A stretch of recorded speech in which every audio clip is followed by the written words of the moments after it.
এয়াই আমাৰ পুৱানা গাঁৱৰ পৰিৱেশ। এয়া বহুত দিনৰ মূৰত এনেকুৱা হেৰি কলপতুৱা দেখিবলৈ পাইছোঁ। তাত বনাইছে এয়া আমাৰ মিচিং মানুহৰ মানে আগৰ বহুত দিনৰ মূৰত এনেকৈ এই দেখা পাইছোঁ। এয়া কলপতুৱা এতিয়া বনাব দেখিছে নহয়, কাঠি কামি কৰি আছে। বেৰীঘৰ, এইটো বেৰীঘৰ বনাই আছে। এয়া আমাৰ বেৰীঘৰ বনাইছে। এয়া আমাৰ তুলনি বিয়া বুলি কয়। এই বেৰীঘৰ বনাইছে। ব্ৰহ্মপুত্ৰৰ পৰা পানী আনিবগৈ আৰু ইয়াত গা ধুৱাব।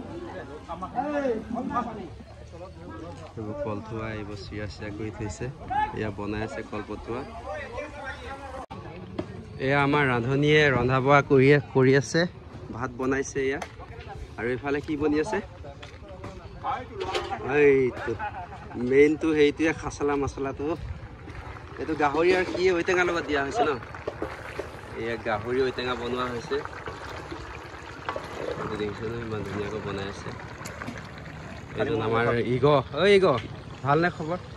ইগয়ে পুৰা পেকেট খায়। এয়া গাহৰি আৰু ঔটেঙা। ইফালে আমাৰ ঔটেঙা কটাত ব্যস্ত হৈ আছে আই কিগৰাকীয়ে। মাটিমাহ আৰু গাহৰি বোলে। এয়া মাটিমাহ আৰু গাহৰি বনাই একদম পুৰা ধুনীয়াকৈ থৈ দিছে।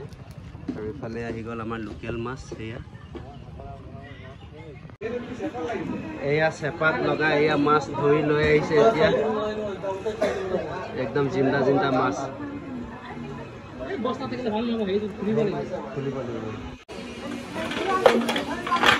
জিন্দা মাছ একদম লৈ আহিছে পুৰা।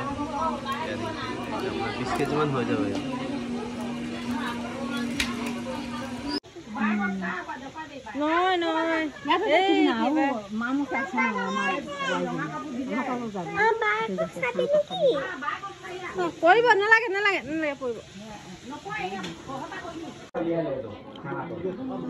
গাহৰি আৰু মাটি দালিৰ লগত খোৱা হৈছে।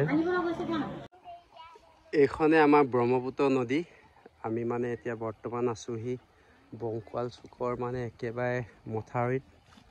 এয়া পানী পুৰা বৈ আছে, উত বৈ আছে। ঘোলা পানী আহিছে খালি।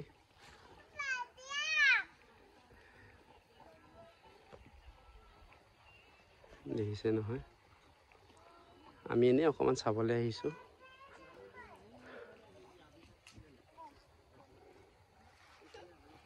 এইখন আমাৰ বামতে আমাৰ ল'ৰা মইনাহঁতে খেলি আছে, নাও খেলিছে, নাও উঠিছে।